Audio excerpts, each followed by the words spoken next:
إن الحمد لله نحمده ونستعينه ونستغفره ونعوذ بالله من شرور أنفسنا وسيئات أعمالنا من يهده الله فلا مضل له ومن يضلل فلا هادي له وأشهد أن لا إله إلا الله وحده لا شريك له وأشهد أن محمدا عبده ورسوله يا أيها الذين آمنوا اتقوا الله حق تقاته ولا تموتن إلا وأنتم مسلمون يا أيها الناس اتقوا ربكم الذي خلقكم من نفس واحدة وخلق منها زوجها وبث منهما رجالا كثيرا ونساء واتقوا الله الذي تساءلون به والأرحام إن الله كان عليكم رقيبا يا أيها الذين آمنوا اتقوا الله وقولوا قولا سديدا يصلح لكم أعمالكم ويغفر لكم ذنوبكم ومن يطع الله ورسوله فقد فاز فوزا عظيما أما بعد فإن خير الكلام كلام الله وخير الهدي هدي محمد صلى الله عليه وسلم وشر الأمور محدثاتها وكل محدثة بدعة وكل بدعة ضلالة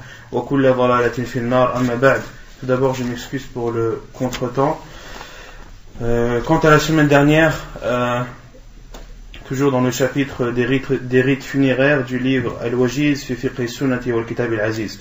Donc la semaine dernière on avait vu les choses, les actes à accomplir, à faire juste après l'enterrement du défunt. La première chose, que doit-on faire une fois que le défunt a été enterré? La première chose à faire, qui est de... Lorsqu'on enterre un mort et que la tombe est refermée, qu'est-ce que l'on doit faire vis-à-vis de la tombe? Vous allez dire une invocation? Non. Faire en sorte qu'elle ait une forme d'eau de jamoul. Ça c'est la deuxième chose. La première c'est de mettre des briques. Non, les briques c'est pour refermer al-lahd. Marquer la tombe avec une pierre. Levez la main, ceux qui veulent répondre qui lèvent la main. Non. Élever d'un enfant. Ahsant. De surélever la tombe vis-à-vis du sol. Et on avait vu la semaine dernière que le prophète sallallahu alayhi wa sallam, sa tombe a été élevée par rapport au sol de combien? D'un empan. Et un empan, on a dit que c'est... Qu'est-ce que c'est qu'un empan? Non?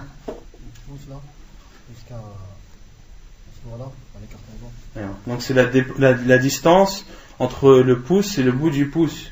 La distance qui sépare le bout du pouce au bout du majeur, la main étant ouverte.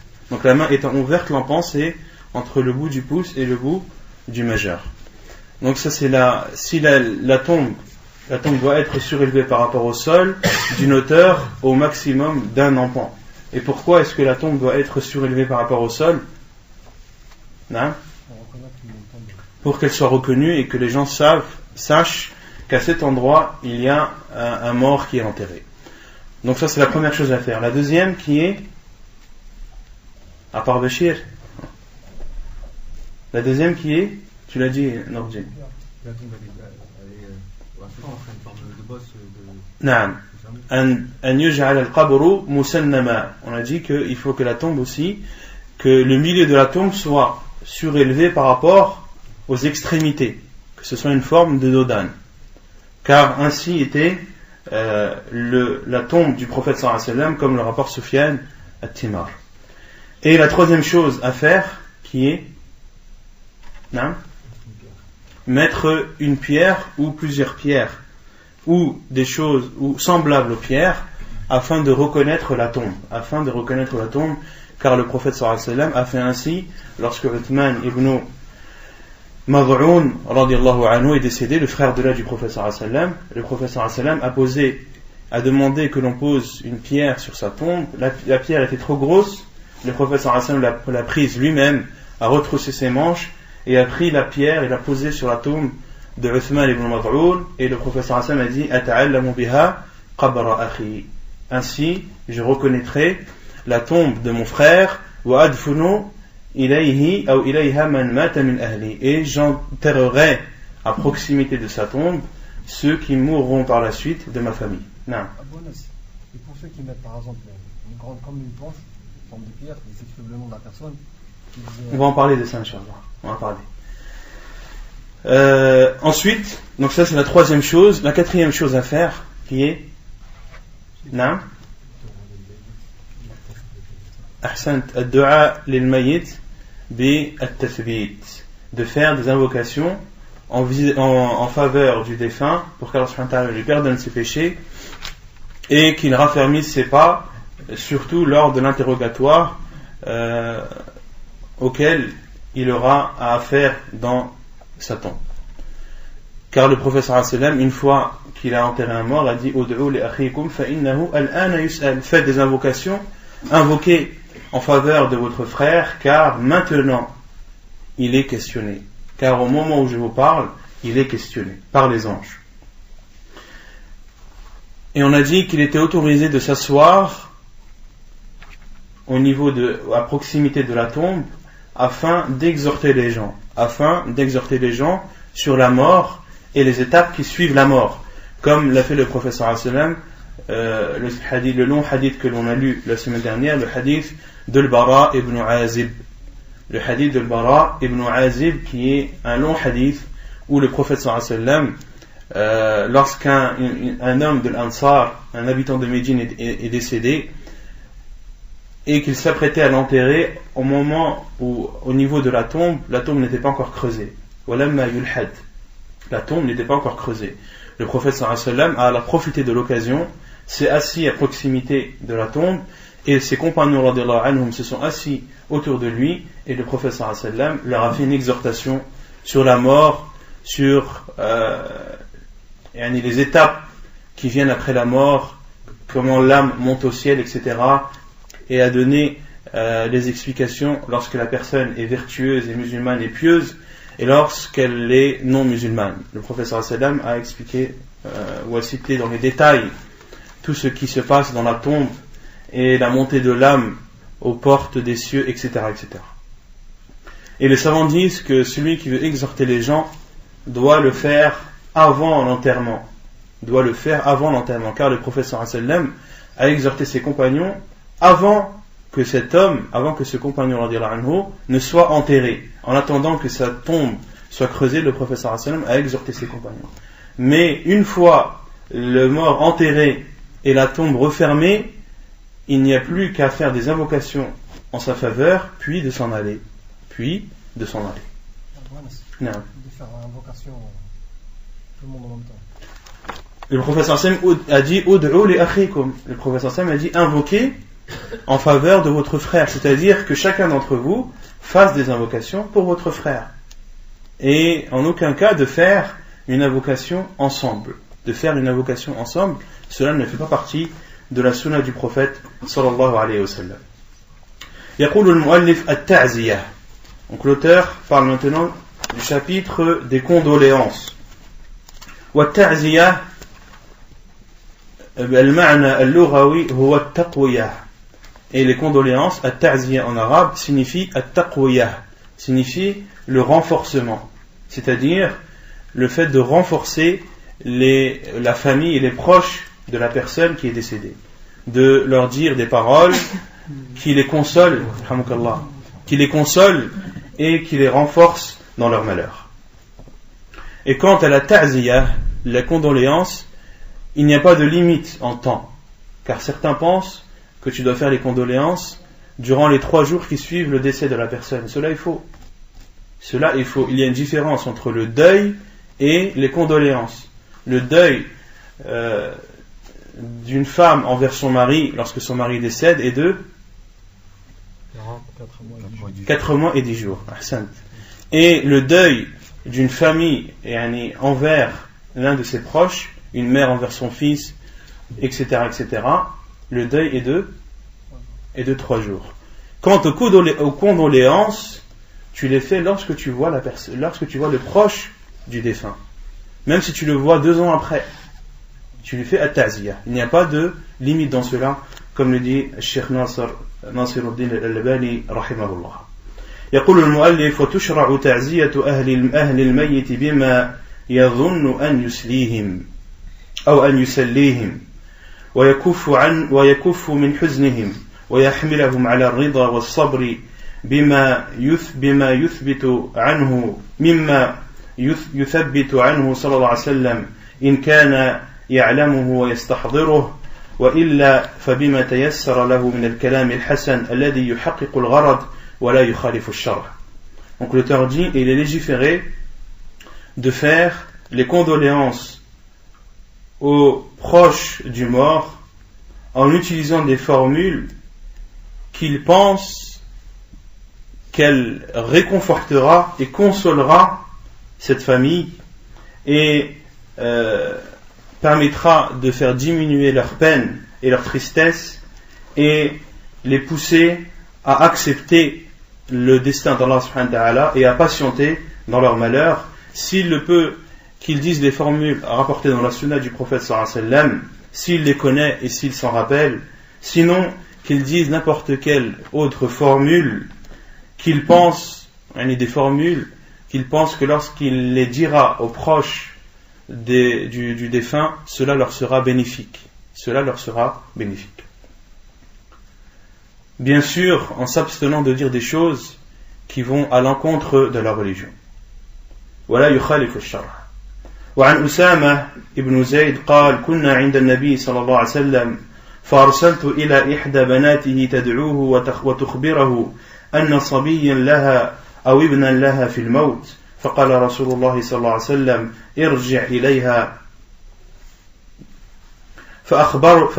فأخبرها أن لله ما أخذ وله ما أعطى وكل شيء عنده بأجل مسمى فمرها فلتصبر ولتحتسب. حديث متفق عليه. Usama ibn Zayd radiyallahu anhu a dit: nous étions chez le prophète sallallahu alayhi wa sallam, فأرسلت إليه إحدى بناته تدعوه وتخبره. Et une des filles du prophète sallallahu alayhi wa sallam, a envoyé quelqu'un chez le prophète sallallahu alayhi wa sallam pour lui informer qu'un de ses enfants était décédé. C'est-à-dire un des petits-enfants du prophète sallallahu alayhi wa sallam. Et le prophète sallallahu alayhi wa sallam a dit à cette personne qui est venue lui informer: retourne chez elle et informe-lui qu'à Allah appartient ce qu'il prend, à lui appartient ce qu'il donne, toute chose chez lui a un terme bien déterminé, et ordonne-lui de patienter et d'espérer la récompense d'Allah subhanahu wa ta'ala. وينبغي اجتناب أمرين وإن تتابع الناس عليهما. Et il est obligatoire de s'abstenir de deux choses, même si les gens ont l'habitude de les faire. أولا الاجتماع للتعزية في مكان خاص كالدار أو المقبرة أو المسجد. Premièrement, la première chose dont il faut s'abstenir et que beaucoup de gens font, c'est de se rassembler pour faire les condoléances à la famille du proche dans un endroit bien précis, comme la maison, le cimetière ou la mosquée. Donc cela est interdit en islam de se rassembler dans un endroit pour faire les condoléances à la famille du défunt. Cela ne fait pas partie de la sunna du prophète sallallahu alayhi wa sallam, que les personnes se réunissent dans une maison, ou bien qu'ils se réunissent dans le cimetière, ou bien qu'ils se réunissent dans une mosquée, ou bien comme cela est fait dans beaucoup de pays musulmans, ou bien qu'ils montent des tentes et se réunissent à l'intérieur d'elles. Beaucoup font cela lorsque quelqu'un décède, montent des tentes devant chez eux et accueillent les gens pour qu'ils leur fassent les condoléances. Cela n'a aucune origine dans la sunna du prophète sallallahu alayhi wa sallam, et il est du devoir de chaque musulman de s'en abstenir. ثانيا اتخاذ أهل الميت الطعام لضيافة الواردين للعزاء. Deuxièmement, que les proches de la famille fassent à manger pour les invités qui viennent leur faire les condoléances. Cela aussi, il faut s'en abstenir. La famille du défunt a autre chose à faire que de préparer à manger à ceux qui viennent leur faire les condoléances. Et pour ceux qui veulent faire les condoléances, qu'ils aillent chez la personne, qu'ils lui fassent les condoléances, puis qu'ils repartent. Mais de rester chez eux, chez la famille du défunt, et s'asseoir et attendre qu'on leur serve le thé, attendre si c'est l'heure du déjeuner qu'on leur pose le déjeuner, ou si c'est l'heure du dîner qu'on leur pose le dîner, cela n'a aucune origine dans la sunna du prophète sallallahu alayhi wa sallam, et cela est même interdit, comme le dit l'auteur, وذلك لحديث جرير ابن عبد الله البجلي رضي الله عنه كنا نعد الاجتماع إلى أهل الميت وصنيعة الطعام بعد دفنه من النياحة حديث صحيح رواه ابن ماجه. La preuve de cela est le hadith de Jarir ibn Abdullah al-Bajali radiyallahu anhu qui dit: nous considérions, c'est-à-dire au temps du prophète sallallahu alayhi wa sallam, le rassemblement chez les proches du mort et de préparer des repas après l'enterrement comme an-niyaha. Nous considérions cela comme an-niyaha. An-niyaha qui est... Qu'est-ce que an-niyaha? Non? Non, c'est le fait de pleurer, de crier en pleurant, de se lamenter, etc. Cela est interdit. En islam, on a vu les hadiths à ce sujet. Et les compagnons du prophète sallallahu alayhi wa sallam considéraient le fait de se rassembler chez la famille du proche et de leur faire à manger ou que eux fassent à manger, ils considéraient cela comme un niyaha, comme une lamentation. Et un niyaha est interdit en islam. C'est même un grand péché. Wal-'iyadhu billah. وإنما السنة أن يصنع أقرباء الميت وجيرانه لأهل الميت طعاما يشبعهم لحديث عبد الله بن جعفر رضي الله عنه قال: لما جاء نعي جعفر حين قتل قال النبي صلى الله عليه وعلى آله وسلم: اصنعوا لآل جعفر طعاما فقد أتاهم أمر يشغلهم أو أتاهم ما يشغلهم. Avant de parler de ce second sujet, concernant an-niyaha, le fait de pleurer et de se lamenter, de pleurer de façon abusive, en criant, etc., le prophète sallallahu alayhi wa sallam a dit dans un hadith rapporté par le Bukhari et au Muslim que le mort est châtié, innal mayyit yu'adhabu la yu'adhabu bi buka'i ahlihi, que le mort est châtié par les pleurs de sa famille. Hadith rapporté par Al-Bukhari et Muslim. Comment comprendre le terme il est châtié? Comment comprendre ce terme il est châtié? Car une personne, lorsqu'elle meurt, elle n'est plus responsable de ses actes ni des actes d'autrui. Pourquoi alors est-elle châtiée alors que ce sont ses proches qui pleurent sur lui? Non. Parce que lui, comme il est responsable de ses proches, il aurait dû leur enseigner que la mort de telle personne ne peut pas. C'est une des explications. Et il y a 4 explications des savants sur le terme la yu'adhab. Premièrement, les savants ont dit, la première explication, il est châtié celui qui aura demandé à ses proches de pleurer sur lui. Elle a dit awsa bihi, celui qui a dit à ses proches lorsque je mourrai, pleurez sur moi et lamentez-vous sur moi. D'autres savants ont dit c'est celui qui savait que c'était une habitude chez lui ou dans son entourage de pleurer et de se lamenter sur les morts, mais malgré cela il n'a pas interdit, il n'a pas mis en garde ses proches de ne pas faire cet acte en sachant qu'il était interdit. La troisième explication, les savants ont dit il est châtié, le prophète sallallahu alayhi wa sallam parlait du non-musulman, que le non-musulman est châtié lorsque ses proches le pleurent. Et la quatrième explication, qui est que le châtiment ici, ce n'est pas un châtiment, mais plus un dérangement. C'est plus un dérangement et une crispation, car le prophète sallallahu alayhi wa sallam a dit dans un autre hadith as-safaru qit'atun min al-'adab. Le prophète sallallahu alayhi wa sallam n'a-t-il pas dit le voyage c'est une partie du châtiment? Celui qui voyage, est-ce qu'il est châtié? Non, mais il éprouve de la fatigue, il éprouve de la gêne, etc., etc. Ainsi, ont expliqué certains savants, et Inch'Allah c'est l'avis le plus sûr, c'est que le mort est châtié dans sa tombe lorsque ses proches le pleurent, c'est-à-dire qu'il est gêné, et que cela ne lui plaît pas, et que cela le dérange dans sa tombe lorsque ses proches le pleurent de façon abusive. Wallahu a'lam.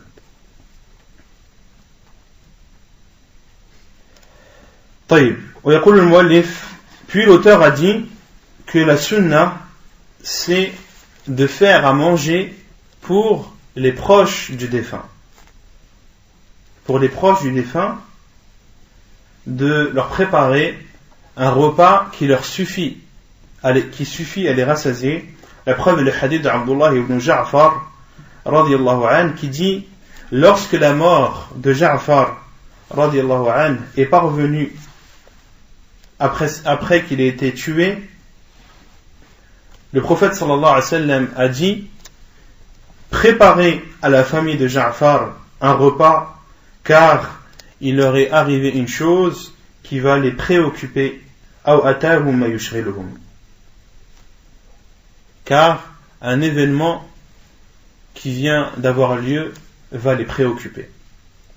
Et certains disent: pourquoi interdisez-vous que l'on prépare de la nourriture aux invités qui viennent faire leurs condoléances chez la famille du proche, alors que le prophète sallallahu alayhi wa sallam a dit: faites pour la famille de Ja'far, ou préparez pour la famille de Ja'far un repas. La réponse est claire, le prophète sallallahu alayhi wa sallam a dit: préparez à qui? Aux invités ou à la famille de Ja'far radiyallahu anhu? À la famille de Ja'far. Et le prophète sallallahu alayhi wa sallam a même dit: فَإِنَّهُ أَتَاهُمْ أَمْرٌ أو فَإِنَّهُ فَقَدْ أَتَاهُمْ أَمْرٌ يُشْغِلُهُمْ, car il y a un événement qui vient d'avoir lieu qui va les préoccuper.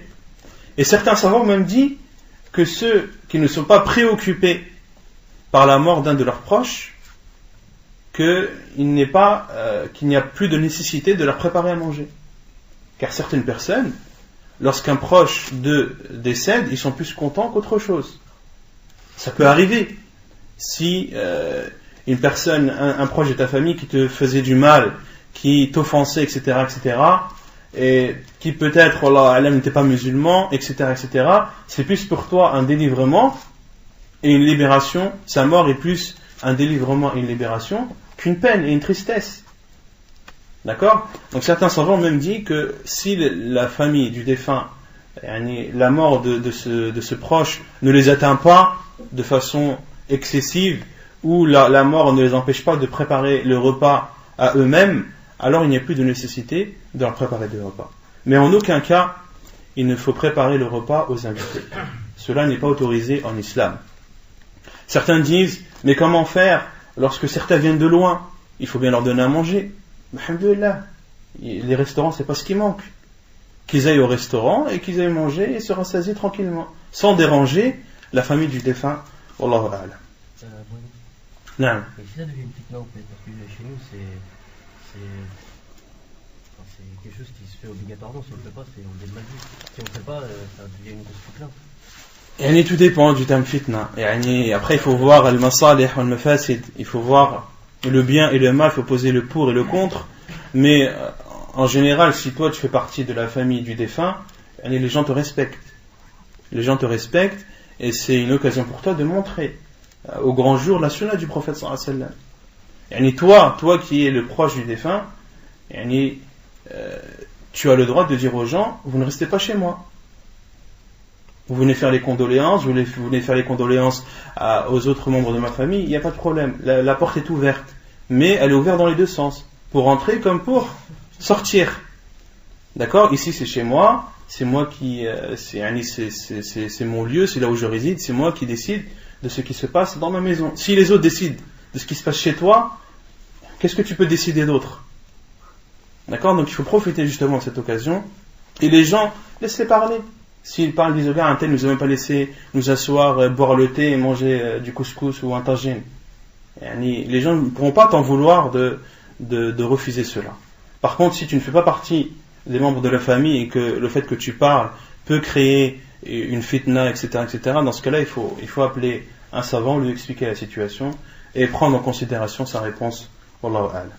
Et il y a une autre chose qui est préférable à faire, que l'auteur n'a pas cité, car c'est un livre qui résume, c'est comme le titre le dit, Al-Wajiz, l'essentiel. Il est aussi légiféré de toucher, lorsque tu vas faire les condoléances, de toucher les cheveux de l'orphelin et de lui donner des cadeaux, etc. Le prophète sallallahu alayhi wa sallam a fait ainsi. طيب ما ينتفع به الميت. Quelles sont les choses qui sont profitables aux morts? وينتفع الميت من عمل غيره بأمور. Le défunt ou les actes d'autres que le défunt lui sont bénéfiques, c'est-à-dire aux morts, dans les cas suivants. أولا دعاء المسلم له لقوله تعالى والذين جاءوا من بعدهم يقولون ربنا اغفر لنا ولإخواننا الذين سبقونا بالإيمان ولا تجعل في قلوبنا غلا للذين آمنوا ربنا إنك رؤوف رحيم. Premièrement, l'invocation du musulman en sa faveur. L'invocation du musulman en faveur du défunt lui est bénéfique. La preuve est la parole d'Allah subhanahu wa ta'ala et ceux qui sont venus après eux, c'est-à-dire après al-muhajirin wal-ansar, c'est-à-dire après al-muhajirin wal-ansar, ceux qui sont venus après eux et ont dit ô Allah, pardonne-nous et à nos frères qui nous ont précédés dans la foi et ne mets pas dans nos cœurs de la rancœur vis-à-vis de ceux qui ont cru. Ô Allah, tu es le tout compatissant et le très miséricordieux. Innaka ra'ouf, innaka rabbana, innaka ra'oufur rahim. ولقول النبي صلى الله عليه وسلم دعوة المرء المسلم لأخيه بظهر الغيب مستجابة عند رأسه ملك مؤكل كلما دعا لأخيه بخير قال الملك المؤكل به آمين ولك بمثل حديث صحيح رواه مسلم. Et la preuve également que l'invocation du musulman envers son frère musulman défunt lui est bénéfique, et le hadith du prophète sallallahu alayhi wa sallam lorsqu'il a dit l'invocation du musulman envers son frère bidhahri al-ghaybi, en se cachant, mustajabah, est exaucé. Inda ra'sihi malakun mu'akkal, en se cachant, c'est-à-dire de faire une invocation pour ton frère lorsqu'il n'est pas présent, lorsqu'il est absent, qu'il soit vivant ou mort. Inda ra'sihi malakun mu'akkal, et au niveau de la tête, c'est-à-dire de celui qui invoque, il y a un ange.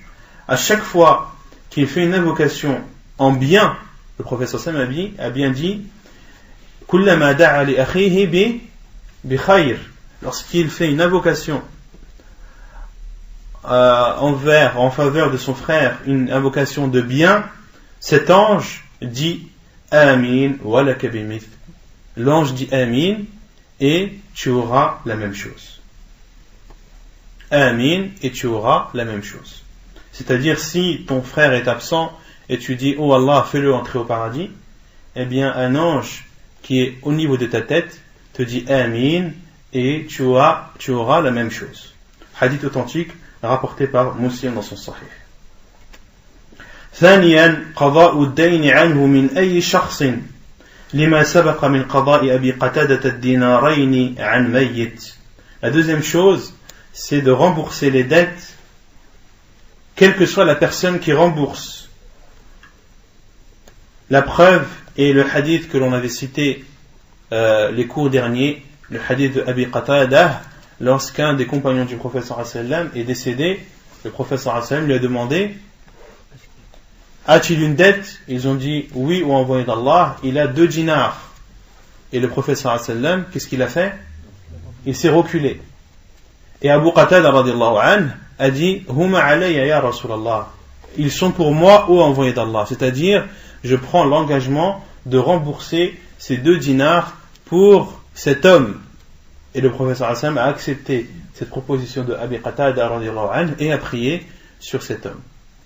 Donc les savants ont déduit qu'il est autorisé à une personne à n'importe quelle personne de rembourser la dette de son frère musulman qui est décédé, que ce soit le proche de cette famille ou non. Même s'il n'a aucun lien de famille, aucun lien de sang, etc., il est autorisé à un musulman de rembourser les dettes de son frère musulman défunt.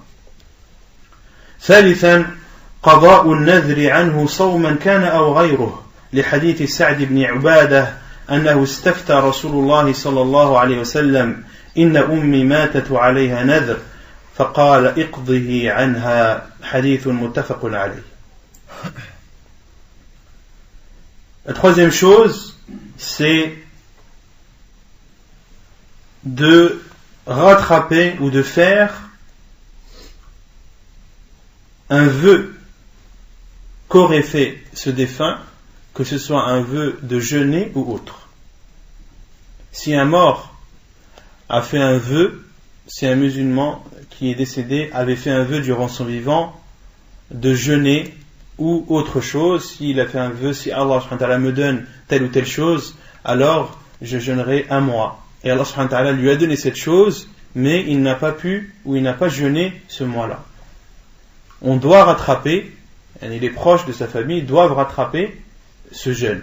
Quelqu'un d'entre eux doit jeûner en compensation de cela. La preuve est le hadith de Sa'd ibn Ubadah radiyallahu anhu.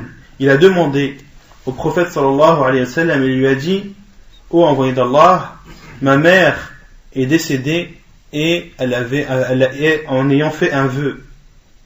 فقال اقضه عنها. Le prophète sallallahu alayhi wa sallam a dit: rattrape-le pour elle ou compense-le pour elle. Hadith rapporté par Al-Bukhari et Muslim. Et dans un autre hadith que l'auteur n'a pas cité, le hadith de Aïcha radiyallahu anha, où le prophète sallallahu alayhi wa sallam a dit: celui qui meurt en devant du jeûne, alors qu'il doit jeûner, c'est-à-dire un jeûne obligatoire comme le jeûne du mois du Ramadan ou un jeûne suite à un vœu, فَلْيَصُمْ عَنْهُ أَوْ صَامَ عَنْهُ وَلِيُّهُ, que son tuteur ou que celui de sa famille jeûne pour lui. Et il faut différencier concernant le jeûne obligatoire du Ramadan, celui qui est mort suite à une maladie incurable, ou celui qui est mort durant une maladie dont il espérait guérir. Celui qui est malade, par exemple, pendant le mois du Ramadan, sa maladie a duré 2 mois ou 3 mois, et il pensait guérir et rattraper ce jeûne par la suite, une fois guéri, mais il n'a jamais connu la guérison et est décédé suite à cette maladie. Est-ce qu'on rattrape le jeûne pour lui ou non? Non. Mais si il a connu la guérison pendant un certain temps et qu'après il est décédé sans avoir rattrapé, alors dans ce cas, sa famille doit rattraper pour lui. Non? C'est obligé que ce soit sa famille qui rattrape pour lui? Non. Il faut que ce soit sa famille qui rattrape pour lui. Non. Le prophète sallallahu alayhi wa sallam dit: Sama anhu waliyuhu. Alhamdulillah. Non? Quand tu dis qu'ils doivent, s'ils ne le font pas, c'est un péché? Bien sûr, c'est un péché s'ils ne le font pas. C'est une obligation, non? C'est une obligation pour eux. Le prophète sallallahu alayhi wa sallam a dit: Iqdihi anha. Il a dit à Sa'd ibn Ubadah: rattrape-le pour elle ou compense-le pour elle. Ils sont obligés que ce soit le jeune. Non? Et ses dettes. S'il a des dettes. Sa famille sont obligés de Sa famille ou n'importe qui d'autre. On a vu pour les dettes, que ce soit des biens, de l'argent, sa famille peut rembourser, mais n'importe qui d'autre aussi peut le rembourser. Il y a un autre hadith, le hadith d'Abdullah ibn Abbas, radiyallahu anhu, où il dit qu'une femme a pris la mer et a fait le vœu que si Allah subhanahu wa ta'ala l'épargne du naufrage, qu'elle jeûnera un mois. Et Allah subhanahu wa ta'ala l'a épargnée du naufrage, mais elle n'a pas jeûné ce mois de vœu et est décédée. Et une personne de sa famille, sa fille ou sa sœur, est venue vers le prophète sallallahu alayhi wa sallam et lui a expliqué le fait. Et le prophète sallallahu alayhi wa sallam lui a dit, si elle avait une dette, l'aurais-tu remboursé pour elle? Et elle a dit oui, ô envoyé d'Allah, si ma mère ou si ma sœur avait une dette, je l'aurais remboursé pour elle. Et le prophète sallallahu alayhi wa sallam a dit, fadaynullahi ahaqqu an yuqda.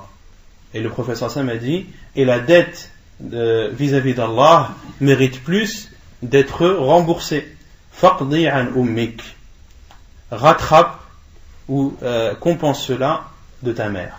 Hadith rapporté par Abu Daoud al-Nasa'i et authentifié par Sheikh al-Albani rahimahullah. Donc le prophète sallallahu alayhi wa sallam a bien dit à cette fille dont la mère est décédée après avoir fait un vœu de jeûner un mois, le prophète sallallahu alayhi wa sallam lui a dit, si elle avait une dette, c'est-à-dire un bien, de l'argent ou autre, l'aurais-tu remboursé? Elle a dit oui. Et le prophète sallallahu alayhi wa sallam lui a dit, la dette vis-à-vis d'Allah mérite plus d'être remboursée. Faqdi an ummik. Rattrape donc pour ta mère. Rattrape donc ce mois de jeûne pour ta mère. Non. En ce qui concerne la dette, si on doit rembourser la dette du défunt, et que la personne a reçu d'argent, c'est-à-dire qu'elle lui pardonne. Non, yani wa an ta'fu aqrabu lit-taqwa. Allah subhanahu wa ta'ala a dit, et de pardonner est plus proche de la piété. Si un défunt a une dette envers toi, le mieux pour toi c'est de lui pardonner et d'effacer cette dette pour lui. Mais certaines personnes ne peuvent pas, n'ont pas les possibilités et ont besoin absolument de cet argent. Dans ce cas, la famille ou toute autre personne doit rembourser sa dette. Wallahu a'lam. Non. Et tant que la personne n'a pas remboursé la dette, pour un jeune, surtout pour un jeune, il n'a pas jeûné un mois ou là, est-ce qu'il y a toujours un dette jusqu'à que la... Al-Zahir, ya akhi. Al-Zahir. Le hadith d'avant. Non, la preuve c'est le hadith d'avant. Al-ana barada jildo. Wallahu a'lam. رابعا ما يفعله الولد الصالح من الأعمال الصالحة. Quatrièmement, ce qui profite également aux morts, même dans sa tombe, ce sont ce que fait ses enfants pieux, ce que font ses enfants pieux comme acte pieux. Ce que font ses enfants pieux comme acte pieux. ما يفعله الولد الصالح من الأعمال الصالحة. يقول الله تعالى وأن ليس للإنسان إلا ما سعى. La preuve, c'est la parole d'Allah subhanahu wa ta'ala. وَأَنْ لَيْسَ لِلْإِنسَانِ إِلَّا مَا سَعَى. Et en vérité, l'homme n'obtient que le fruit de ses efforts. ويقول النبي صلى الله عليه وسلم إن أطيب ما أكل الرجل من كسبه وإن ولده من كسبه. حديث صحيح رواه أبو داود والترمذي وابن ماجه والنسائي. Et le prophète صلى الله عليه وسلم a dit, ce que la personne mange de plus bon est ce qu'il mange de son travail qu'il a fourni. وَإِنَّ وَلَدَهُ مِنْ كَسْبِهِ. Et ses enfants sont le fruit de son travail. Et les enfants sont le fruit de son travail.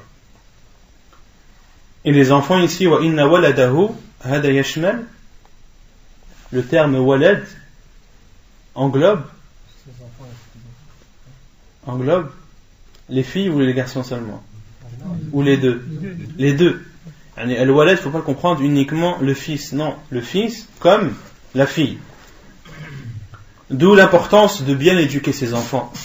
Car si tu éduques bien tes enfants et que il s'avère, Inch'Allah, que ce soit des personnes pieuses qui adorent Allah subhanahu wa ta'ala comme il se doit, et bien chacune de leur adoration, tu auras une récompense. Allah subhanahu wa ta'ala récompensera le père comme la mère. Récompensera le père comme la mère des actes pieux que feront le fils comme la fille. D'accord? Et la preuve, c'est la parole d'Allah subhanahu wa ta'ala, et la personne ne sera récompensée que du fruit de ses efforts. Et les enfants sont les fruits des efforts des parents. Et le prophète a dit وَإِنَّ وَلَدَهُ مِنْ كَسْبِهِ. Et les enfants font partie des biens et des fruits de la personne.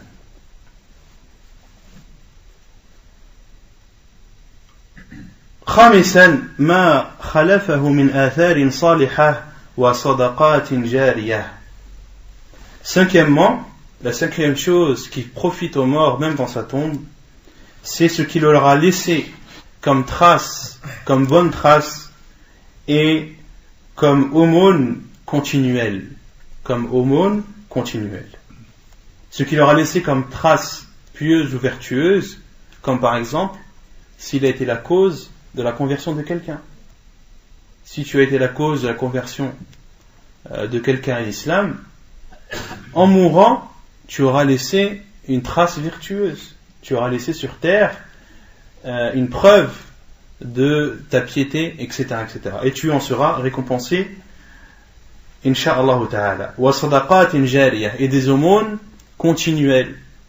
Des aumônes continuelles, comme celui par exemple qui construit une mosquée. Lorsque tu construis une mosquée et que tu payes la construction de ta poche, eh bien pour toi, c'est une aumône continuelle. Tous ceux qui viendront prier dans cette mosquée, tu auras une récompense. Ou bien, lorsque tu plantes un arbre fruitier ou autre, et que les gens en profitent par la suite, ou que les animaux, les oiseaux, etc. en profitent par la suite, eh bien tu en auras la récompense, même si tu meurs et que tu es dans ta tombe. عن أبي هريرة رضي الله عنه أن رسول الله صلى الله عليه وسلم قال إذا مات الإنسان انقطع عمله إلا من ثلاث إلا من صدقة جارية أو علم ينتفع به أو ولد صالح يدعو له. Selon Abu Huraira radiallahu anhu, le prophète sallallahu alayhi wa sallam a dit, lorsque l'être humain meurt, ses actes sont suspendus sauf trois. Sadaqatin jariyah illa min sadaqatin jariyah. Ils sont suspendus sauf pour une aumône continuelle, dont j'ai donné l'exemple, ou bien une science profitable que cette personne aura laissée, quelque chose qu'il aura appris à quelqu'un et que cette personne ait mis en pratique. Eh bien à chaque fois que cette personne mettra cela en pratique, la personne qui lui aura enseigné sera récompensée même lorsqu'il meurt et qu'il est enterré dans sa tombe. Ou lorsqu'un de ses enfants pieux fait des invocations en sa faveur.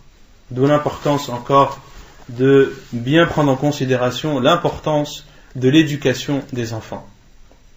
Hadith rapporté par Muslim dans son Sahih. يقول المؤلف زيارة القبور, de visiter les tombes.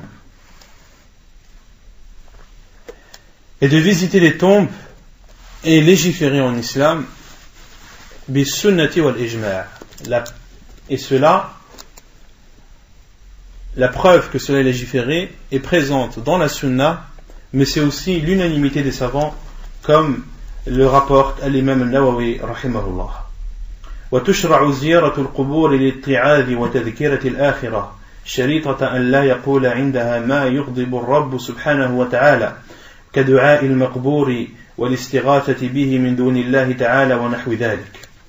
Il est légiféré de visiter les tombes afin de prendre cela comme une morale, comme un rappel de l'au-delà, à condition de ne pas dire durant cette visite ce qui énerve Allah subhanahu wa ta'ala, comme d'invoquer les morts ou bien de demander le secours auprès des morts en dehors d'Allah subhanahu wa ta'ala ou toute autre chose similaire. عن أبي سعيد الخدري رضي الله عنه قال قال رسول الله صلى الله عليه وسلم إني نهيتكم عن زيارة القبور فزوروها فإن فيها عبرة ولا تقولوا ما يسخط الرب حديث صحيح رواه الحاكم والبيهقي. Selon Abu Sa'id al-Khudri radiyallahu anhu,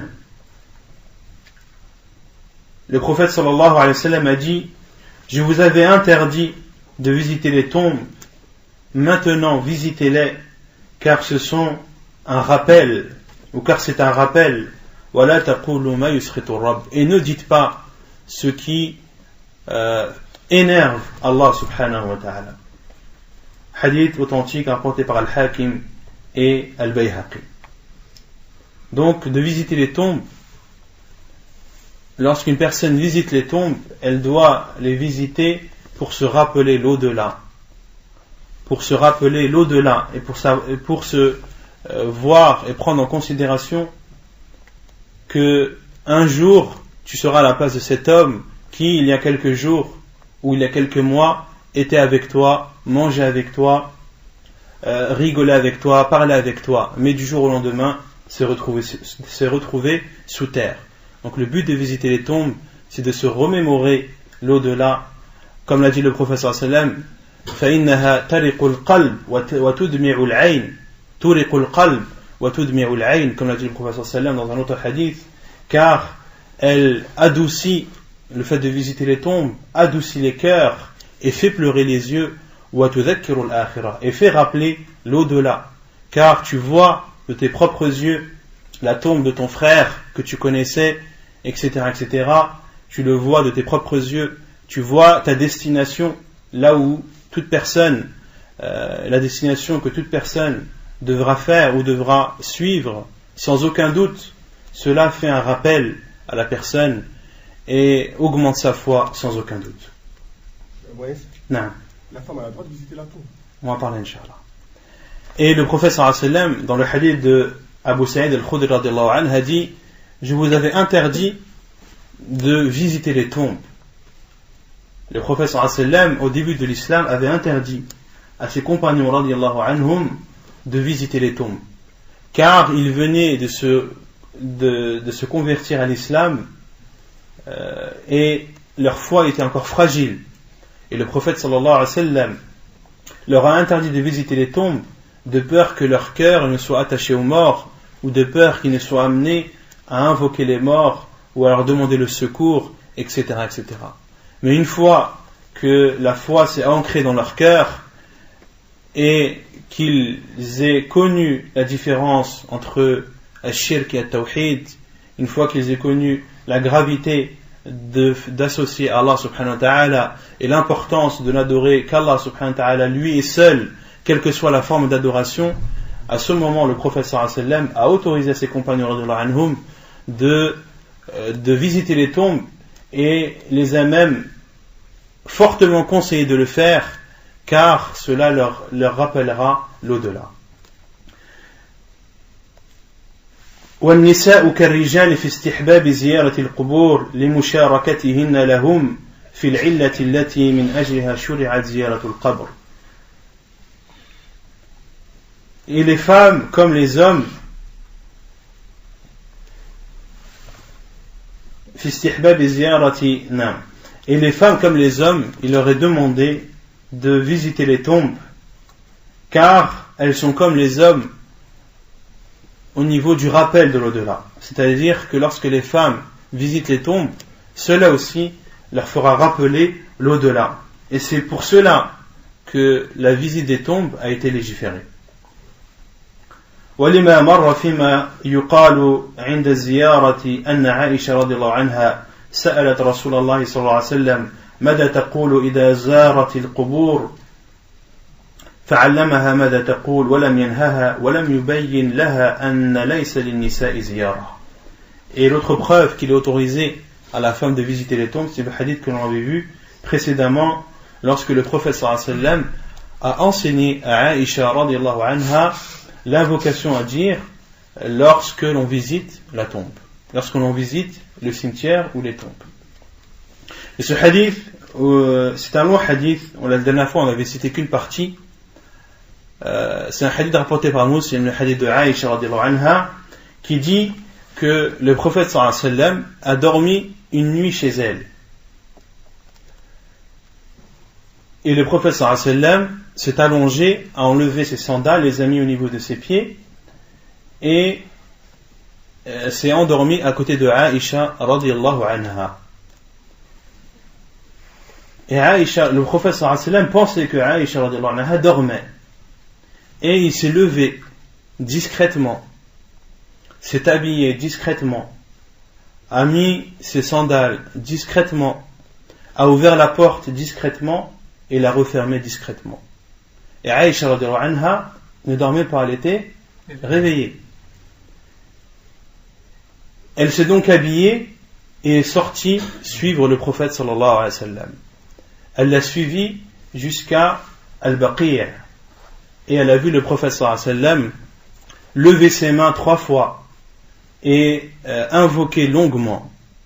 Le prophète sallallahu alayhi wa sallam est parti à Al-Baqi', dans le cimetière de Médine, a levé ses mains et a invoqué longuement. Et Aïcha radhiyallahu anha était devant le prophète sallallahu alayhi wa sallam et le regardait de loin. Puis le prophète sallallahu alayhi wa sallam s'est retourné, elle s'est retournée.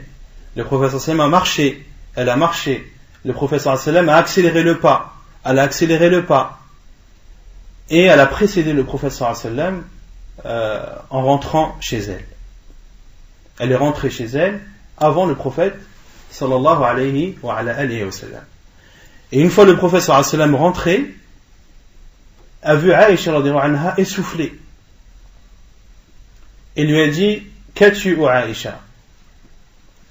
Ma laki ya Aïcha. Dans le hadith de Muslim, rahimahullah, le prophète sallallahu alayhi wa sallam lui a dit: Ma laki ya Aïcha, sans le ta marbout à la fin. Et le nom Aïcha, il y a deux façons de le dire et de l'écrire. Soit on l'écrit Aïcha avec un ta marbout à la fin, ou bien Aïcha ou Aïchou. Les deux sont autorisés. Et elle a dit: La shay, ya Rasulallah, il n'y a rien au envoyé d'Allah. Et le prophète sallallahu alayhi wa sallam a dit: La tukhbirani ou la yukhbirani al-latif al-khabir.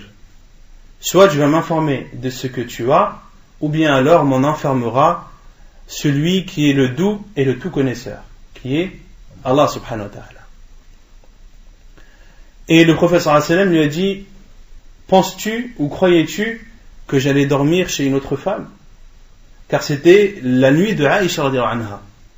Et le prophète sallallahu alayhi wa sallam lui a dit: penses-tu que Allah et son envoyé feraient cela? Penses-tu que j'étais parti aller voir une autre de mes épouses? Et le prophète sallallahu alayhi wa sallam lui a tapoté sur la poitrine. Et le prophète sallallahu alayhi wa sallam a expliqué à Aïcha radhiyallahu anha que Jibril alayhi salam est venu et a informé le prophète sallallahu alayhi wa sallam discrètement pour ne pas réveiller Aïcha radhiyallahu anha. Et le prophète sallallahu alayhi wa sallam a répondu à Jibril discrètement pour ne pas réveiller Aïcha radhiyallahu anha. Et il s'est levé discrètement et sorti discrètement pour ne pas la réveiller. Et le prophète sallallahu alayhi wa sallam a dit: Jibril alayhi salam est venu et m'a ordonné d'aller à Al-Baqi' afin de demander à ceux qui y sont enterrés qu'Allah subhanahu wa ta'ala leur pardonne. Et le prophète sallallahu alayhi wa sallam est parti. Et ensuite, Aïcha radhiyallahu anha a dit au prophète sallallahu alayhi wa sallam: que dois-je dire au envoyé d'Allah que doit-on dire lorsque l'on est au cimetière, lorsqu'on visite des tombes? Et le prophète sallallahu alayhi wa sallam lui a informé et lui a appris l'invocation à dire: Assalamu alaykum ahla diyari min al-mu'minin wal muslimin ila akhir ad-du'a. Et le prophète sallallahu alayhi wa sallam a enseigné à Aïcha radhiyallahu anha et ne lui a pas dit: pourquoi veux-tu connaître l'invocation alors que cela est interdit pour les femmes? Si le prophète sallallahu alayhi wa sallam lui a autorisé ou lui a appris cette invocation, c'est que cela est autorisé. Et d'autres hadiths où le prophète sallallahu alayhi wa sallam qu'on a déjà vu, lorsque le prophète sallallahu alayhi wa sallam est passé à proximité d'une femme qui était au pied d'une tombe et qui pleurait, et le prophète sallallahu alayhi wa sallam lui a dit: Ittaqillaha wasbiri, crains Allah et patiente. Et cette femme a dit: qui es-tu pour me dire cela? Tu ne sais pas ou tu ne connais pas le mal qui m'a atteint, sans savoir que c'était le prophète sallallahu alayhi wa sallam. Puis par la suite elle s'est excusée et a eu beaucoup de remords pour avoir dit ou pour avoir parlé de la sorte au prophète sallallahu alayhi wa sallam. Et d'autres hadiths où Aïcha radhiyallahu anha, comme rapporté dans Sahih Muslim, où Aïcha radhiyallahu anha a visité la tombe de son frère Abdurrahman ibn Abi Bakr. Il y a beaucoup de hadiths qui nous prouvent que la femme, il lui est autorisé comme l'homme de visiter les tombes. Et d'autres savants l'interdisent. Et la preuve, c'est le hadith du prophète sallallahu alayhi wa sallam: La'anallahu za'irat al-qubur. Et dans une autre version, La'anallahu zawarat al-qubur. Qu'Allah subhanahu wa ta'ala maudit celle qui visite les tombes. Et dans une autre version, Zawarat al-qubur, et celle qui accentue dans la visite des tombes, celle qui visite très souvent les tombes. Allah subhanahu wa ta'ala les maudit.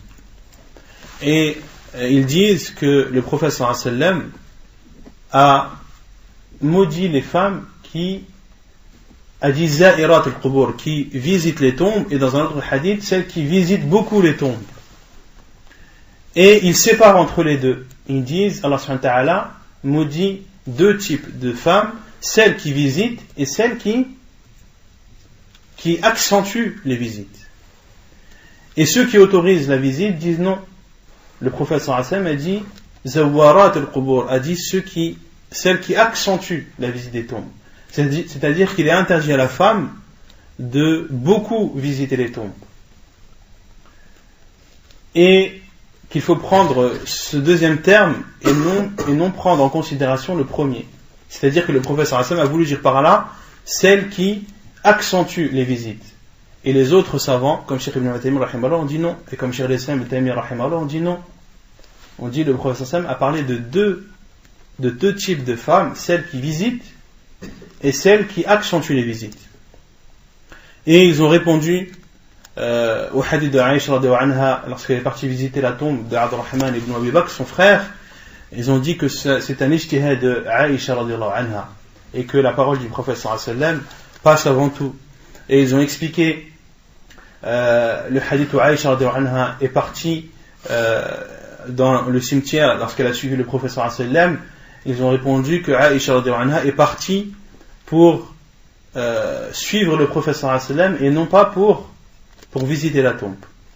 Il y a la khilafiyya à ce sujet, et wallah a'lam, l'avis le plus sûr c'est qu'il est autorisé à la femme de temps en temps de visiter la tombe, vu toutes les preuves à ce sujet, et qu'il leur est interdit de visiter beaucoup les tombes.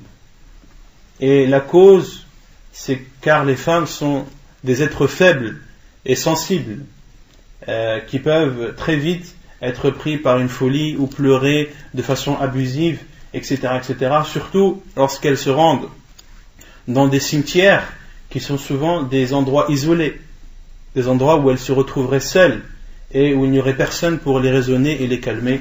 Wallahu a'lam. Ma yahrumu 'inda al-qubur. Qu'est-ce qu'il est interdit de faire vis-à-vis des tombes ou lorsque l'on est à proximité d'une tombe? أولا الذبح لوجه الله لقوله صلى الله عليه وسلم لا عقر في الإسلام. قال عبد الرزاق ابن همام كانوا يعقرون عند القبر بقرة أو شاه. حديث إسناده صحيح رواه أبو داود. La première chose qu'il est interdit de faire, c'est d'égorger pour la face d'Allah, d'égorger une bête, de sacrifier une bête pour Allah. Et de sacrifier une bête pour autre qu'Allah, cela est interdit dans tous les cas. C'est du shirk. قُلْ إِنَّ صَلَاتِي وَنُسُكِي وَمَحْيَايَ وَمَمَاتِي لِلَّهِ رَبِّ الْعَالَمِينَ. Dis, ma prière, mes sacrifices, ma vie et ma mort sont pour Allah subhanahu wa ta'ala. Mais au niveau des tombes, il est interdit d'égorger une bête, même lorsque tu l'égorges pour Allah. Car certains vont dire, mais moi je n'égorge pas pour le mort, j'égorge pour Allah subhanahu wa ta'ala. Le prophète sallallahu alayhi wa sallam a dit il n'y a pas d'égorgement en islam, c'est-à-dire au niveau des tombes. Et Abdul Razzaq ibn Hammam a expliqué et a dit qu'avant l'apparition de l'islam, ils égorgeaient au niveau de la tombe une vache ou un mouton. Durant la Jahiliya, durant la période anté-islamique, les Arabes avaient pour habitude, lorsque quelqu'un mourait, d'apporter une chamelle ou d'apporter une vache au pied de la tombe de cet homme et d'égorger la bête. Et ils disaient, nous égorgeons la bête, ou nous égorgeons la chamelle qu'il avait l'habitude d'égorger pour ses invités, nous l'égorgeons maintenant pour lui, afin que mangent cette chamelle les animaux sauvages. Je voudrais savoir. Non. Est-ce qu'il est autorisé, par exemple, le mort, il écrit en fait dans son testament, parce que je sais que Salaf est pareil sur ça, il y a comment dire, de faire d'abih de plusieurs sacrifices, quoi. C'est-à-dire, en fait, la personne qui va mourir, elle écrit dans son testament, est-ce que, c'est-à-dire, de faire une partie comme aumône c'est une obligation. Si le mort, dans son testament, dit je veux que l'on prenne de l'argent et qu'on égorge 2 vaches ou 3 vaches pour moi, mais qu'il le fasse. Mais ce qui est interdit, on a dit, c'est d'égorger au niveau ou à proximité des tombes. C'est cela qui est interdit, à proximité des tombes. Et car, comme je l'ai dit, durant l'époque anti-islamique, ils avaient l'habitude d'égorger des moutons ou des vaches en disant nous égorgeons cette bête comme ce défunt avait l'habitude d'égorger pour ses invités, et qu'il était généreux envers eux, qu'il prenait soin d'eux, et bien nous égorgeons nous aussi aujourd'hui alors qu'il est dans sa tombe afin que mangent de cette viande les animaux et les bêtes féroces. Et deuxièmement, jusqu'à 6, la première chose qui est interdite à faire au niveau de la tombe, c'est d'égorger pour Allah subhanahu wa ta'ala. Et la deuxième à la 6e chose, c'est ce qui est contenu c'est ce qui est contenu dans ce hadith. عن جابر رضي الله عنه قال نهى رسول الله صلى الله عليه وسلم أن يجصص القبر وأن يقعد عليه وأن يبنى عليه أو يزاد عليه أو يكتب عليه. حديث إسناده صحيح رواه أبو داود. Selon Jabir radiallahu anhu, le prophète sallallahu alayhi wa sallam, il a dit, le prophète sallallahu alayhi wa sallam a interdit naha an yujassas al-qabr, a interdit que l'on plâtre les tombes, c'est-à-dire que l'on recouvre les tombes de plâtre qui est de couleur blanche, qui est une sorte d'embellissement de la tombe. Cela est interdit. Le prophète sallallahu alayhi wa sallam a interdit que l'on plâtre les tombes, car lorsque les gens vont voir une tombe plâtrée, elle est embellie de cette façon, qu'est-ce qu'ils vont croire? Les personnes qui sont faibles de foi ou qui sont ignorantes vont croire que cette tombe ou que le défunt a quelque chose de particulier, que c'est peut-être un saint, et que si on l'invoque, eh bien nos invocations seront peut-être exaucées, etc., etc. C'est pour fermer toute porte à l'associanisme. Et comme le dit Cheikh Dabani aussi, c'est aussi pour ne pas embellir la tombe. Pour ne pas embellir la tombe. Et quant au fait de recouvrir la tombe de terre cuite ou de boue, cela, il y a 2 avis des savants. Certains disent que c'est détestable, d'autres disent que c'est autorisé. Et l'avis de Cheikh Al-Albani rahimahullah, c'est que c'est autorisé s'il y a une nécessité. On sait que la sunna du prophète sallallahu alayhi wa sallam, c'est que la tombe soit élevée par rapport au sol. Mais il y a certains sols qui sont sableux. Et tu auras beau élever la tombe par rapport au sol, il suffit de quelques mois, il suffit d'un grand vent pour que tout ce sable parte. Donc il est autorisé dans ce cas d'utiliser de la boue ou de la terre cuite ou autre, et la mélanger à ce sable afin que ce soit rigide, pour laisser la tombe toujours en apparence. Cela est autorisé car il y a une nécessité. Mais quant au fait de plâtrer, cela est interdit comme l'interdisait le prophète sallallahu alayhi wa sallam à ses compagnons. Wa an yuq'ada alayhi. Il est interdit de s'asseoir dessus. Il est interdit de s'asseoir sur la tombe. Cela fait partie des grands péchés. Le prophète sallallahu alayhi wa sallam a dit dans un hadith rapporté par Muslim que l'un d'entre vous s'assied sur du charbon et que ce charbon brûle ses vêtements et déchiquette sa peau, est meilleur pour lui que de s'asseoir sur une tombe. Et dans un autre hadith, le prophète sallallahu alayhi wa sallam a dit de marcher sur du charbon rouge ou sur une épée, ou bien de coudre les chaussures sur les pieds, de coudre les chaussures aux pieds. Le prophète sallallahu alayhi wa sallam a dit لأن أمشي على جمرة أو سيف أو أخصف نعلي برجلي أحب إلي من أن أمشي على قبر مسلم. De marcher sur du charbon rouge, ou bien sur une épée, ou bien de recoudre mes sandales à mes pieds est préférable pour moi, ou est meilleur pour moi, que de marcher sur la tombe d'un musulman. Hadith rapporté par Ibn Majah et authentifié par Cheikh al-Albani rahimahullah. Donc dans ce hadith, le prophète sallallahu alayhi wa sallam, on voit bien le juste milieu de cette religion, où le prophète sallallahu alayhi wa sallam nous interdit d'abuser sur les tombes ou d'élever les morts au-dessus de leur rang et de leur grade, mais il nous interdit aussi de les humilier et de manquer de respect envers eux. Le prophète sallallahu alayhi wa sallam nous interdit de plâtrer les tombes, et dans ce hadith aussi il nous interdit de construire sur les tombes ou bien d'écrire dessus, d'abuser sur le mort et sur sa tombe, mais il nous interdit aussi de marcher dessus. Il nous interdit aussi d'humilier et de manquer de respect envers le mort. L'islam est donc une religion du juste milieu, et ceci dans tous les domaines. وَأَنْ يُبْنِيَ أَوْ يُبْنَى عَلَيْهِ. Et le prophète sallallahu alayhi wa sallam a aussi interdit que l'on construise sur la tombe. Il est interdit de construire sur une tombe, que tu construises une chambre, une pièce, une mosquée ou autre, ou un édifice ou un emblème ou toute autre chose, cela est interdit.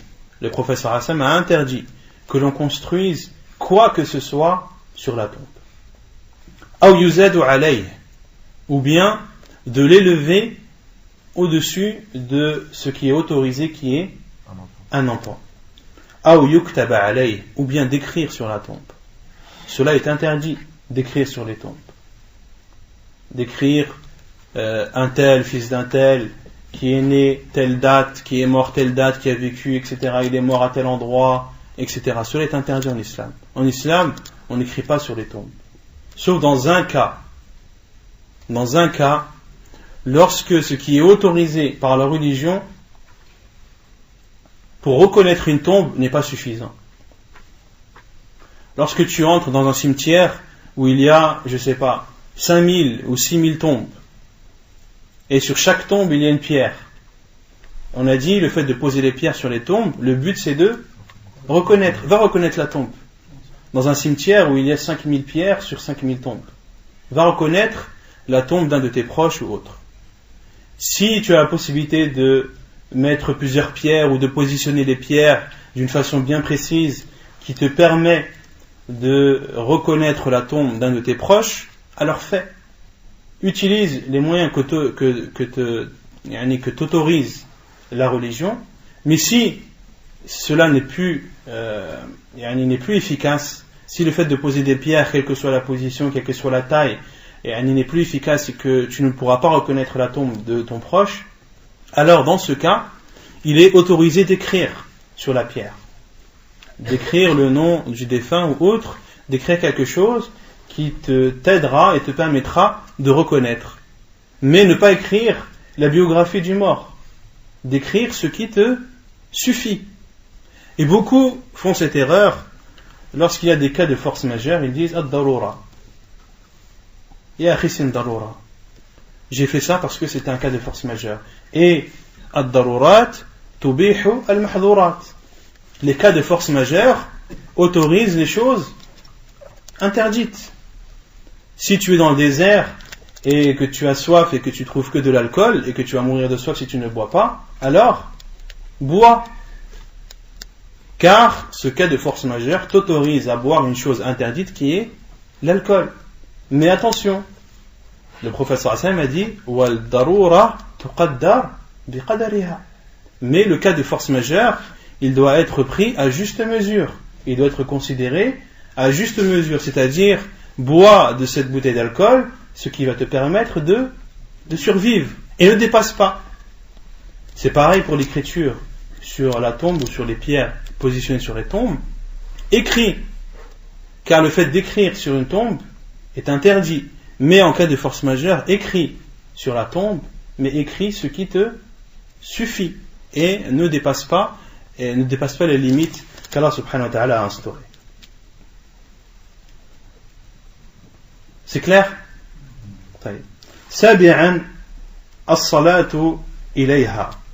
Donc la première chose, on a dit, c'est qu'il est interdit d'égorger pour Allah au niveau de la tombe, au pied de la tombe. الذبح لوجه الله عند القبر هذا لا يجوز لأن النبي صلى الله عليه وسلم قال لا عقر في الإسلام. La deuxième chose qui est نهى أن يجصص, de mettre du plâtre, de recouvrir la tombe de plâtre, ou bien de s'asseoir dessus. C'est la troisième chose. La quatrième chose qui est non, la première chose qui est d'égorger. La deuxième chose qui est de plâtrer. La troisième chose qui est de s'asseoir dessus. La quatrième chose qui est de construire dessus. La cinquième qui est d'élever au-dessus de la norme. Et la sixième qui est d'écrire dessus. Septièmement, sabi'an as-salatu ilayha liqawlihi sallallahu alayhi wa sallam la tusallu ila al-qubur. La tusallu ila al-qubur, hadithun sahih rawahu Muslim. Et la septième chose qui est interdit, c'est de prier en direction de la tombe. De prier en direction de la tombe, c'est-à-dire de mettre la tombe entre toi et la qibla. ثامنا الصلاة عندها ولو بدون استقبال. Et huitièmement, qu'il est interdit de prier dans un cimetière même lorsque tu ne pries pas en direction de la tombe. Que tu pries en direction de la tombe ou que tu pries dans un cimetière, quelle que soit la direction, cela est interdit. عن أبي سعيد الخدري, la preuve c'est le hadith d'Abu Sa'id al-Khudri قال قال رسول الله صلى الله عليه وسلم الأرض كلها مسجد إلا المقبرة والحمام. حديث رواه أبو داود, حديث صحيح رواه أبو داود والترمذي. La preuve c'est le hadith d'Abu Sa'id al-Khudri radiyallahu anhu qui dit la terre est entièrement un lieu de prière hormis les cimetières et les salles de bain ou les toilettes. Les deux entrent dans ce hadith. Hadith rapporté par Abu Daoud et At-Tirmidhi. تاسعا بناء المساجد عليها. عن عائشة وعبد الله بن عباس قال لما نزل برسول الله صلى الله عليه وسلم طفق يطرح خميصة له على وجهه فإذا اغتم بها كشفها عن وجهه فقال وهو كذلك لعنة الله على اليهود والنصارى اتخذوا قبور أنبيائهم مساجد يحذر ما صنعوا أو يحذر ما صنعوا. حديث رواه البخاري ومسلم ومتفق عليه. نعم. أيوة نعم. Pour la prière sur la tombe, dans le cimetière, il y a une exception à cela. Pour celui qui n'a pas pu prier sur un mort, il a le droit de se diriger. Celui qui n'a pas pu prier sur un mort car il n'était pas présent au moment de la janaza, il est autorisé, lorsqu'il revient, d'aller directement à la tombe et de prier sur ce mort. Comme l'a fait le prophète sallallahu alayhi wa sallam avec la femme qui nettoyait la mosquée. Barakallahu fika. Tasi'an, donc neuvièmement, la neuvième chose qui est interdit de faire, c'est de construire une mosquée dessus, de construire une mosquée sur la tombe. La preuve est le hadith de Aïcha et de Abdullah ibn Abbas qui ont dit lorsque la mort a presque frappé le prophète sallallahu alayhi wa sallam, ou lorsque le prophète sallallahu alayhi wa sallam était en train d'agoniser, tafiqa yatrahu khamisatan lahu ala wajhihi. Tafiqa ay ja'ala. Le prophète sallallahu alayhi wa sallam prenait une étoffe de tissu et la mettait sur son visage. Le prophète sallallahu alayhi wa sallam faisait cela pour calmer sa douleur et pour ne pas que les gens voient à quel point le prophète sallallahu alayhi wa sallam souffrait dans cette agonie. Et lorsqu'il n'avait plus besoin de se couvrir le visage, le prophète sallallahu alayhi wa sallam disait en découvrant son visage que la malédiction d'Allah soit sur les juifs et les chrétiens, car ils ont pris les tombes de leurs prophètes comme des lieux de prière. Yuhadhiru ma sana'u. Le prophète sallallahu alayhi wa sallam disait cela pour mettre en garde de ce genre d'acte. Hadith authentique rapporté par Al-Bukhari et Muslim.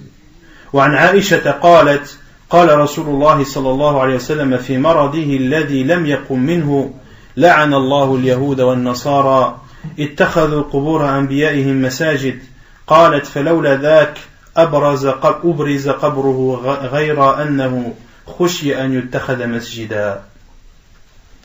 حديث صحيح رواه البخاري ومسلم. Et selon Aïcha radhiyallahu anha, elle dit, le prophète sallallahu alayhi wa sallam a dit, dans la maladie qui a suivi ou qui a précédé sa mort, que la malédiction d'Allah soit sur les juifs et les chrétiens.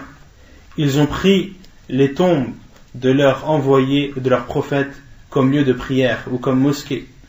Qalat, et Aïcha radhiyallahu anha dit, et si ce n'était cela, la tombe du prophète sallallahu alayhi wa sallam aurait été mise en évidence, mais il avait peur que sa tombe soit prise comme une mosquée, ou que sa tombe soit prise comme un lieu de prière. Hadith rapporté par Al-Bukhari et Muslim.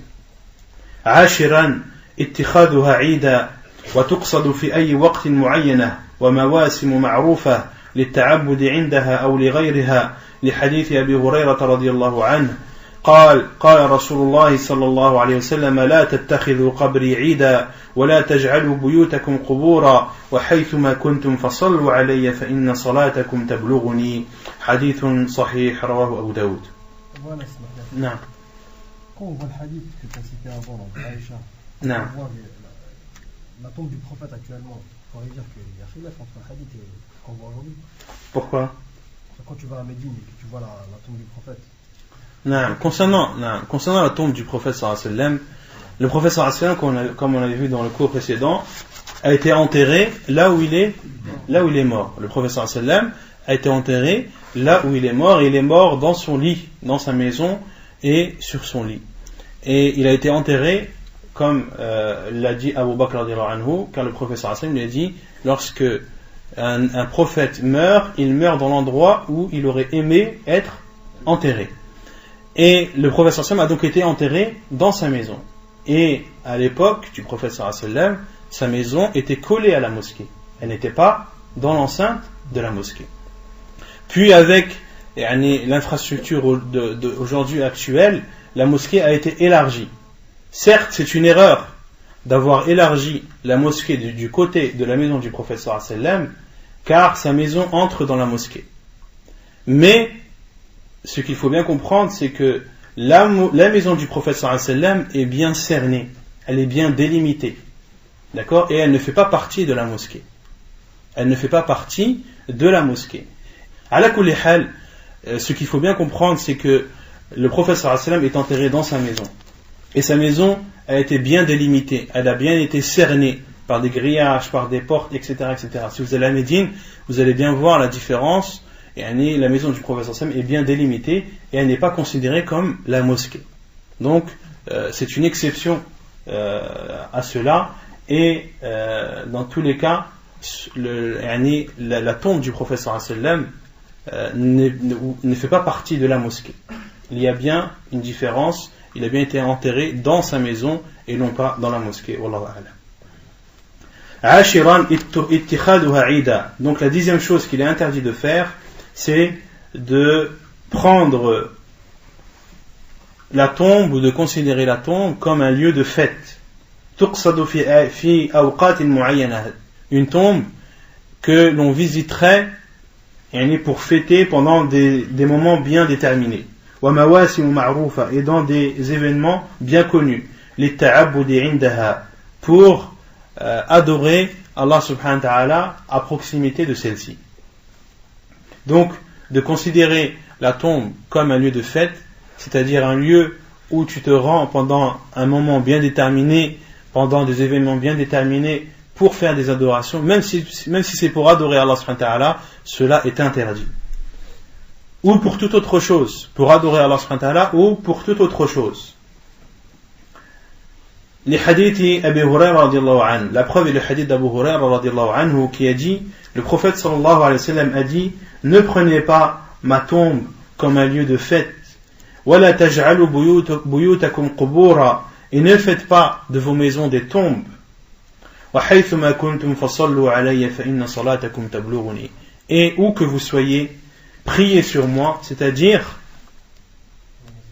dites Allahumma salli ala Muhammad ila akhirih, priez sur moi, car vos prières me parviennent. Car vos prières me parviennent. Hadith authentique rapporté par Abu Daoud.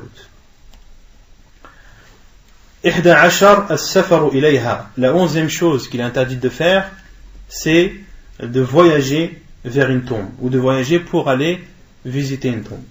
عن أبي هريرة رضي الله عنه عن النبي صلى الله عليه وسلم قال لا تشد الرحال إلا إلى 3 مساجد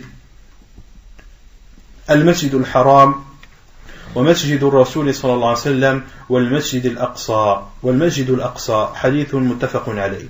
La preuve est le hadith d'Abu Huraira radiallahu anhu où le prophète sallallahu alayhi wa sallam a dit ne prenez pas ou ne voyagez pas que vers 3 mosquées. Ne voyagez que vers 3 mosquées.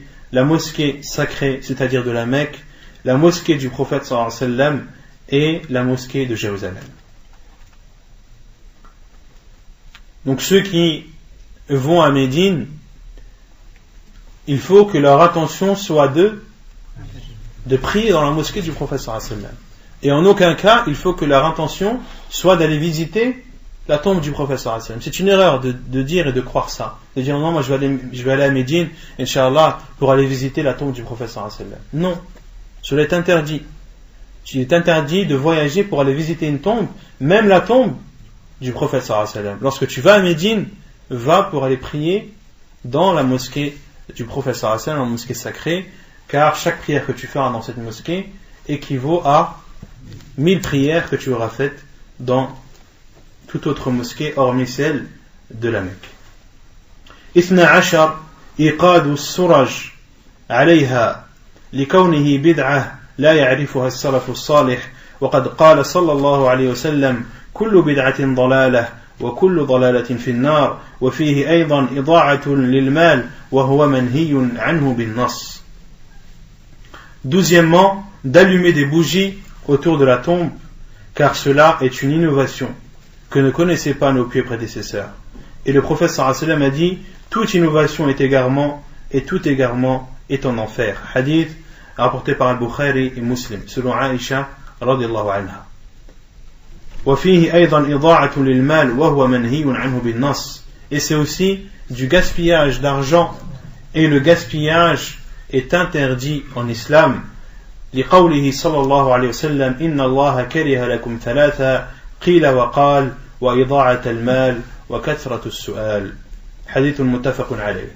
La preuve que de gaspiller l'argent est interdit, c'est la parole du prophète sallallahu alayhi wa sallam. Allah subhanahu wa ta'ala déteste pour vous 3 choses, qila wa qal, de dire un tel a dit et l'autre a dit, ils ont dit, elle a dit. Cela est interdit en islam. Allah subhanahu wa ta'ala déteste cela pour nous. Wa ida'at al-mal, et de gaspiller l'argent. À quoi sert d'allumer des bougies et de les mettre à côté de la tombe? À quoi sert? Qu'est-ce que cela, en quoi cela peut être bénéfique, si ce n'est de brûler ton argent à petit feu, pour donner une image. Wa kathratu su'al, et de poser trop de questions. De poser trop de questions, cela est déconseillé, voire interdit en islam. Car le prophète sallallahu alayhi wa sallam a dit فَإِنَّمَا أَهْلَكَ مَنْ كَانَ قَبْلَكُمْ كَثْرَةُ سُؤَالِهِمْ أو كثرة مسائلهم واختلافهم على أنبيائهم. Car le prophète sallallahu alayhi wa sallam a dit dans un autre hadith, ceux qui vous ont précédés ont connu la perte car ils posaient trop de questions et contredisaient leurs prophètes et envoyés. Hadith rapporté par Al-Bukhari et Muslim. 13, كسر عظامها, de casser ou de briser les os d'un défunt. Cela est interdit. لقوله صلى الله عليه وسلم إن كسر عظم المؤمن ميتا ككسره حيا, de briser l'os d'un croyant mort est pareil que de lui casser lorsqu'il est vivant. Hadith rapporté par Abu Daoud et Ibn Majah. Autrement dit, le prophète sallallahu alayhi wa sallam nous ordonne de respecter le mort. Et lorsque, par exemple, tu creuses une tombe et que durant la creusée de cette tombe, il y a un obstacle, un os, l'os d'un défunt fait obstacle, qu'est-ce que tu fais? Le prophète sallallahu alayhi wa sallam a vu un homme creuser une tombe, puis sa creusée a été arrêtée par l'os d'un mort, d'un défunt. Et cet homme a voulu casser l'os pour continuer à creuser. Et le prophète sallallahu alayhi wa sallam lui a interdit de faire cela. Il a dit non, pose-le et recouvre-le. Donc il est interdit de briser l'os d'un squelette, surtout si c'est un musulman, car le prophète sallallahu alayhi wa sallam a dit de le casser mort revient, et tu auras manqué de respect envers lui, comme si tu lui avais brisé, si tu lui brises, je sais pas, un avant-bras, et bien c'est comme si tu l'avais brisé lorsqu'il était vivant. Et d'autres savants ont même dit que le mort ressent la douleur lorsqu'il est mort, il la ressent comme s'il était vivant. Et certains utilisent cela pour prouver que le don d'organes n'est pas autorisé en islam. Que le don d'organes n'est pas autorisé en islam, car les organes n'appartiennent pas à la personne. Lorsque tu meurs, quelle est l'invocation à dire lorsque la mort de quelqu'un nous est annoncée? Inna lillahi wa inna ilayhi raji'un. Nous appartenons à Allah et c'est vers lui que nous retournerons. C'est-à-dire, nous appartenons à Allah, c'est-à-dire que nos corps ne nous appartiennent pas. C'est le bien d'Allah subhanahu wa ta'ala. Le corps que tu as, ce n'est pas le tien, c'est celui d'Allah subhanahu wa ta'ala. Et Allah subhanahu wa ta'ala te l'a légué, te l'a laissé, te l'a prêté pour que tu puisses l'adorer. D'accord? Et en aucun cas ce n'est le tien. Comment te permets-tu de donner un membre de ton corps qui n'est pas le tien? Wallahu a'lam. Donc ainsi se termine le livre des rites funéraires. Et Inch'Allah ta'ala, la semaine prochaine, le cours sera sur les innovations en matière de rites funéraires, que je prendrai du livre de Cheikh Al-Albani rahimahullah, le chapitre des innovations concernant les rites funéraires. Et donc la semaine prochaine ce sera le dernier cours. Ensuite il y aura une interruption pour le Hajj Inch'Allah, et au retour du Hajj on continue le livre et on étudiera Inch'Allah ta'ala Kitab al-Zakat, le livre de la Zakat. ونكتفي بهذا القدر وسبحانك اللهم وبحمدك أشهد أن لا إله إلا أنت أستغفرك وأتوب إليك.